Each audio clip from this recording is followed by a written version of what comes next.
Yunus. Datanglah firman Tuhan kepada Yunus bin Amitai demikian. Bangunlah, pergilah ke Niniwe, kota yang besar itu. Berserulah terhadap mereka, karena kejahatannya telah sampai kepadaku. Tetapi Yunus bersiap untuk melarikan diri ke Tarsis, jauh dari hadapan Tuhan. Ia pergi ke Yafo dan mendapat di sana sebuah kapal yang akan berangkat ke Tarsis. Ia membayar biaya perjalanannya, lalu naik kapal itu untuk berlayar bersama-sama dengan mereka ke Tarsis, jauh dari hadapan Tuhan. Tetapi Tuhan menurunkan angin ribut ke laut, lalu terjadilah badai besar, sehingga kapal itu hampir-hampir terpukul hancur. Awak kapal menjadi takut, masing-masing berteriak-teriak kepada Allahnya, dan mereka membuang ke dalam laut segala muatan kapal itu untuk meringankannya. Tetapi Yunus telah turun ke dalam ruang kapal yang paling bawah dan berbaring di situ, lalu tertidur dengan nyenyak.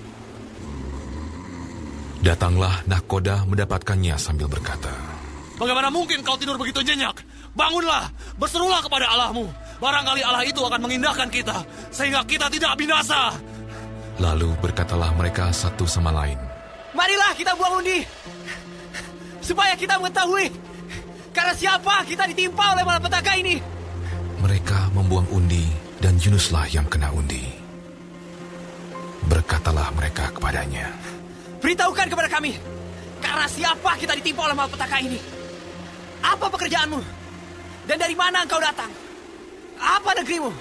Dan dari bangsa manakah engkau?" Sahutnya kepada mereka, "Aku seorang Ibrani. Aku takut akan Tuhan, Allah yang mempunyai langit, yang telah menjadikan lautan dan daratan." Orang-orang itu menjadi sangat takut, lalu berkata kepadanya, "Apa yang telah kau berbuat?" Sebab orang-orang itu mengetahui bahwa ia melarikan diri jauh dari hadapan Tuhan. Hal itu telah diberitahukannya kepada mereka. Bertanyalah mereka, "Akan kami apakan engkau, supaya laut menjadi reda dan tidak menyerang kami lagi? Sebab laut semakin bergelora." Sahutnya kepada mereka, "Angkatlah aku, capakanlah aku ke dalam laut, maka laut akan menjadi reda dan tidak menyerang kamu lagi. Sebab aku tahu bahwa karena akulah badai besar ini menyerang kamu." Lalu berdayunglah orang-orang itu dengan sekuat tenaga untuk membawa kapal itu kembali ke darat. Tetapi mereka tidak sanggup, sebab laut semakin bergelora menyerang mereka. Lalu berserulah mereka kepada Tuhan, katanya, "Ya Tuhan, janganlah kiranya kau biarkan kami binasa karena nyawa orang ini. Dan janganlah kau tanggungkan kepada kami darah orang yang tidak bersalah. Sebab engkau, Tuhan, telah berbuat seperti yang kau kehendaki." Kemudian mereka mengangkat Yunus, lalu mencampakkannya ke dalam laut, dan laut berhenti mengamuk. Orang-orang itu menjadi sangat takut kepada Tuhan, lalu mempersembahkan korban sembelihan bagi Tuhan, serta mengikrarkan nazar. Maka, atas penentuan Tuhan, datanglah seekor ikan besar yang menelan Yunus. Dan Yunus tinggal di dalam perut ikan itu 3 hari 3 malam lamanya. Berdoalah Yunus kepada Tuhan, Allahnya, dari dalam perut ikan itu, katanya, "Dalam kesusahanku, aku berseru kepada Tuhan, dan Ia menjawab aku. Dari tengah-tengah dunia orang mati, aku berteriak, dan Kau dengarkan suaraku. Telah Kau lemparkan aku ke tempat yang dalam, ke pusat lautan. Lalu aku terangkum oleh arus air. Segala gelora dan gelombangmu melingkupi aku. Dan aku berkata, telah terusir aku dari hadapan matamu. Mungkinkah aku memandang lagi bait-Mu yang kudus? Segala air telah mengepung aku, mengancam nyawaku. Samudra raya merangkum aku. Lumut lautan membelit kepalaku di dasar gunung-gunung. Aku tenggelam ke dasar bumi. Pintunya terpalang di belakangku untuk selama-lamanya. Ketika itulah Engkau naikkan nyawaku dari dalam liang kubur. Ya Tuhan Allahku. Ketika jiwaku letih lesu di dalam aku, teringatlah aku kepada Tuhan, dan sampailah doaku kepadamu ke dalam bait-Mu yang kudus. Mereka yang berpegang teguh pada berhala kesia-siaan, merekalah yang meninggalkan Dia, yang mengasihi mereka dengan setia. Tetapi aku, dengan ucapan syukur akan kupersembahkan korban kepadamu. Apa yang kunasarkan akan kubayar. Keselamatan adalah dari Tuhan. Lalu berfirmanlah Tuhan kepada ikan itu, dan ikan itu pun memuntahkan Yunus ke darat.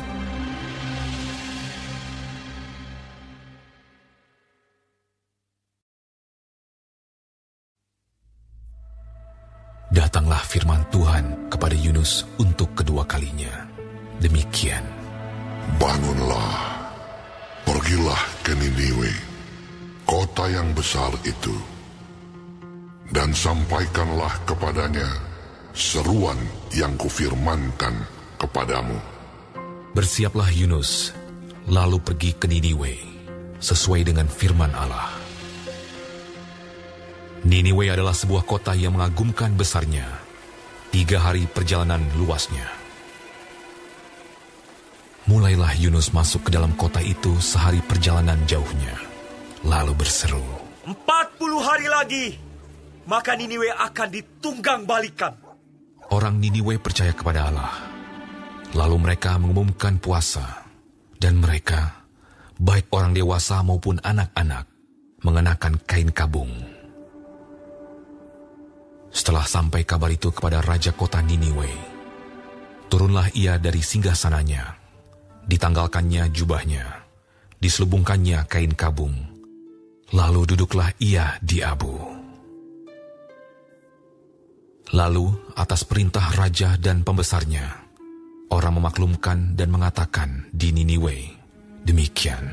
Manusia dan ternak, lembu sapi dan kambing domba tidak boleh makan apa-apa, tidak boleh makan rumput, dan tidak boleh minum air. Haruslah semuanya, manusia dan ternak, berselubung kain kabung dan berseru dengan keras kepada Allah, serta haruslah masing-masing berbalik dari tingkah lakunya yang jahat dan dari kekerasan yang dilakukannya. Siapa tahu, mungkin Allah akan berbalik dan menyesal, serta berpaling dari murkanya yang bernyala-nyala itu, sehingga kita tidak binasa. Ketika Allah melihat perbuatan mereka itu, yakni bagaimana mereka berbalik dari tingkah lakunya yang jahat, maka menyesallah Allah karena malapetaka yang telah dirancangkannya terhadap mereka. Dan ia pun tidak jadi melakukannya.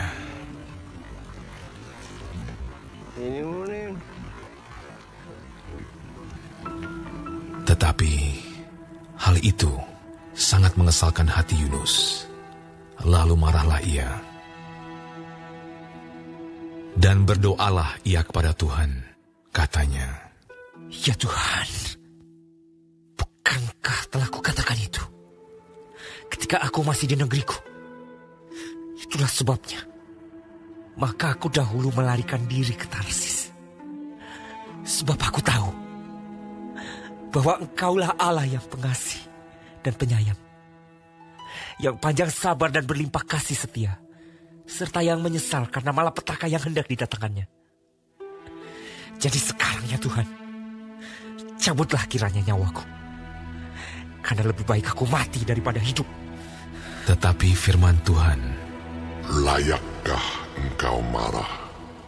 Yunus telah keluar meninggalkan kota itu dan tinggal di sebelah timurnya. Ia mendirikan di situ sebuah pondok, dan ia duduk di bawah naungannya, menantikan apa yang akan terjadi atas kota itu. Lalu, atas penentuan Tuhan Allah, tumbuhlah sebatang pohon jarak melampaui kepala Yunus untuk menaunginya, agar ia terhibur daripada kekesalan hatinya. Yunus sangat bersuka cita karena pohon jarak itu. Tetapi keesokan harinya, ketika fajar menyingsing, atas penentuan Allah, datanglah seekor ulat yang menggerek pohon jarak itu sehingga layu. Segera sesudah matahari terbit, maka atas penentuan Allah, bertiuplah angin timur yang panas terik, sehingga sinar matahari menyakiti kepala Yunus. Lalu rebahlah ia lesu dan berharap supaya mati. Katanya, lebih baiklah aku mati daripada hidup. Tetapi berfirmanlah Allah kepada Yunus, layakkah engkau marah karena pohon jarak itu? Jawabnya, selayaknya lah aku marah sampai mati. Lalu Allah berfirman, engkau sayang kepada pohon jarak itu, yang untuknya sedikit pun engkau tidak berjerih payah, dan yang tidak engkau tumbuhkan, yang tumbuh dalam satu malam, dan binasa dalam satu malam pula. Bagaimana tidak aku akan sayang kepada Niniwe, kota yang besar itu, yang berpenduduk lebih dari 120.000 orang, yang semuanya tak tahu membedakan tangan kanan dari tangan kiri, dengan ternaknya yang banyak.